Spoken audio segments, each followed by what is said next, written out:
कुरकुरीत मच्छी फ्रायसारखंच आपल्याला इथे वांग्याचे काप फ्राय करून घेण्यासाठी मी इथे अर्धा किलो वांगी घेतलेले.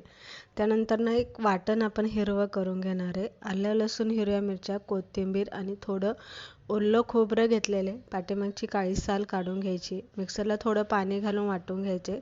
त्यामध्ये 2 चमचे तांदळाचं पीठ आणि 2 चमचे बेसन पीठ घालायचं. लाल तिखट घाला, हळद हिंग घाला, धने पावडर घाला, कांदा लसूण मसाला, खडा मसाला, गरम मसाला यामध्ये घालून घ्या. चवीप्रमाणे मीठ घाला.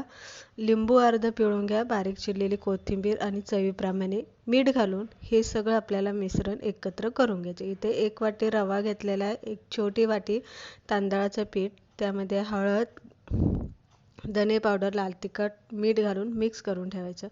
त्यानंतर वांग्याचे असे आपल्याला इथे काप करून घ्यायचे. मी गावरान जी वांगी आपली बारीक असतात ती वांगी मी इथे घेतलेले. शक्यतो मोठी वांगी तुम्ही इथे घेतली तरी चालेल. असे काप करून घ्यायचे आणि नंतर जो मसाला आपण मिक्स करून घेतला आहे तो असा जसं आपण फिशला लावून घेतो त्या पद्धतीने वांग्याच्या कापला आपल्याला हा मसाला या पद्धतीने लावून घ्यायचा आणि नंतर यामध्ये घोळून घ्यायचा. रवा आणि तांदळाच्या पिठामध्ये घोळून घ्यायचा.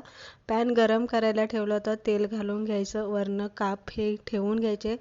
त्यावरती परत एकदा थोडंसं तेल आपल्याला बुरबुरून घ्यायचं आणि झाकण ठेवून आपल्याला 3 मिनटं तरी हे वाफवून घ्यायचे. त्यानंतर झाकण काढून घ्यायचं. काप उलटे करायचे. आता इथे आपल्याला झाकण अजिबात ठेवायचं नाही.